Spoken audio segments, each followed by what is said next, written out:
Human-induced climate change is driving a rapid degradation of global ecosystems. These consequences fall disproportionately on the world's most vulnerable people, communities that rely directly on natural resources to survive. A massive driver of this global shift is land use change.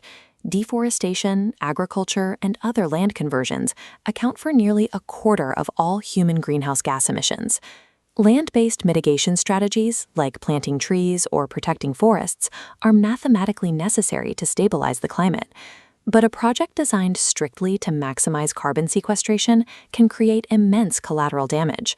A diverse, natural forest might be cleared and replaced with a sterile monoculture plantation, or communities locked out to protect a single carbon metric.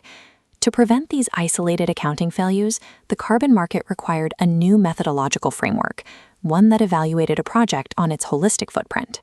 Treating carbon in a vacuum creates dangerous blind spots. True mitigation requires accounting for the entire landscape. The Climate, Community, and Biodiversity Standards, or CCB, provide that integrated framework. It ensures that land management projects deliver net positive impacts across all three of those pillars. The framework is directly aligned with the international safeguards for REDD+. REDD+ stands for Reducing Emissions from Deforestation and Forest Degradation. In 2010, in Cancun, Mexico, the UN established core safeguards for REDD+ projects to ensure transparency, biodiversity protection, and respect for indigenous rights. The CCB standards operationalize those exact principles. However, the CCB program does not issue standalone quantified emissions reduction certificates on its own. Instead, a project must pair CCB with a dedicated carbon accounting standard, like the Verified Carbon Standard, or VCS.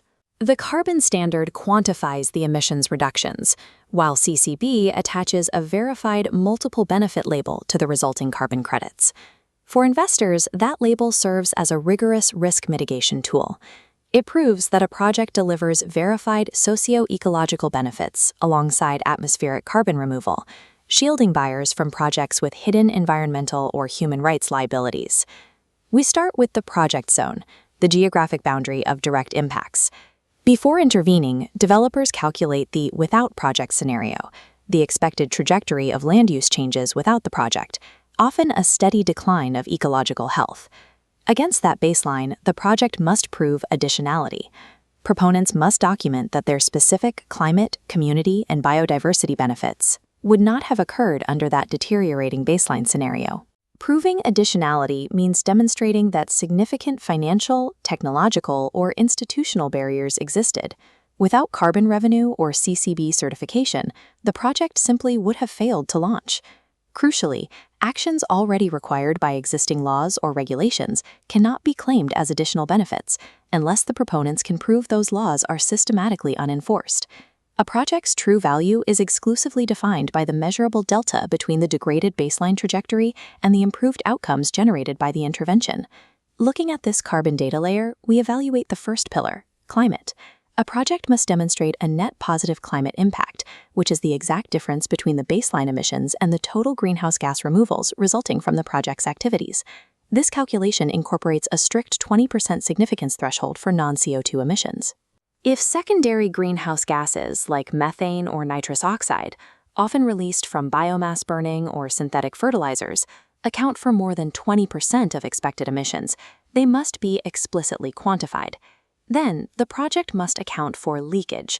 Leakage refers to the unintended off-site increase in greenhouse gas emissions that happens when project activities simply displace destructive practices, like logging or intensive agriculture, outside the protected area. These off-site leakage emissions have to be mathematically estimated, actively mitigated, and subtracted from the project's total claimed climate benefits.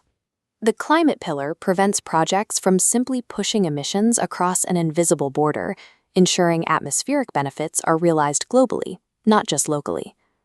Switching to the demographic layer, we see the community pillar. The core mandate here is that the project must generate net positive well-being impacts for all identified community groups living in or near the project zone. Developers must identify and protect high conservation values, or HCVs, related to community well-being. These are specific areas providing critical ecosystem services, like water regulation and erosion control, or sites essential to a community's traditional cultural identity. CCB mandates a strict governance safeguard, free, prior, and informed consent, known as FPIC.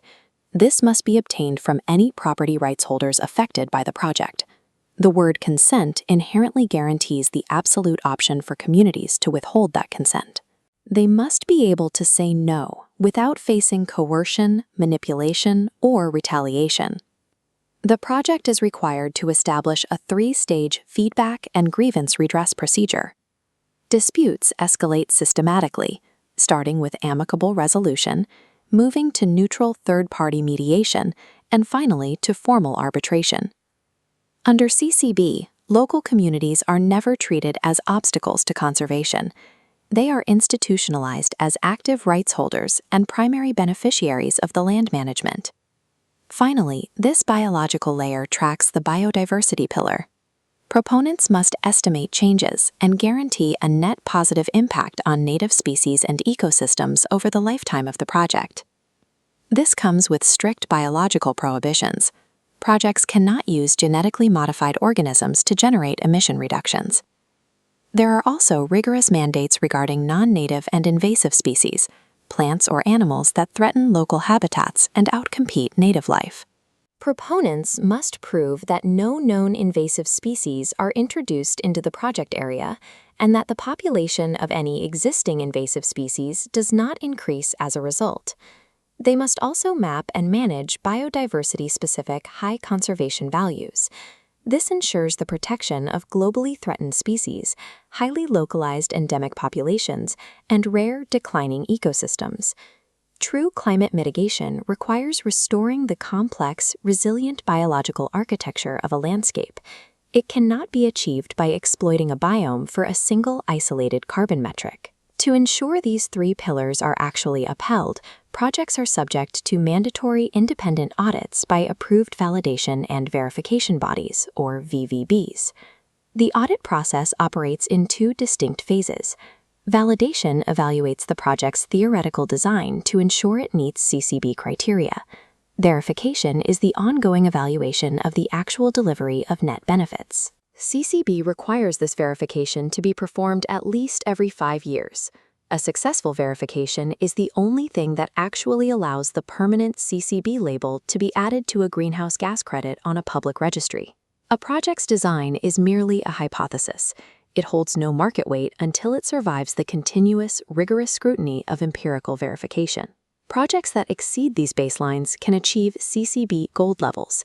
These recognize interventions that provide exceptional support in specific, highly vulnerable areas.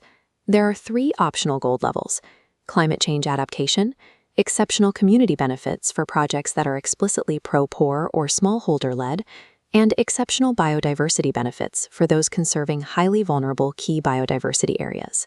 Integrating these pillars forces the carbon market to evaluate land use projects comprehensively, rather than as simple offset factories. By systematically identifying and eliminating social and environmental risks, the CCB framework directly protects the longevity and permanence of the carbon pools themselves. CCB engineers a holistic, highly resilient standard of planetary management. Climate, communities, and biodiversity survive or fail together.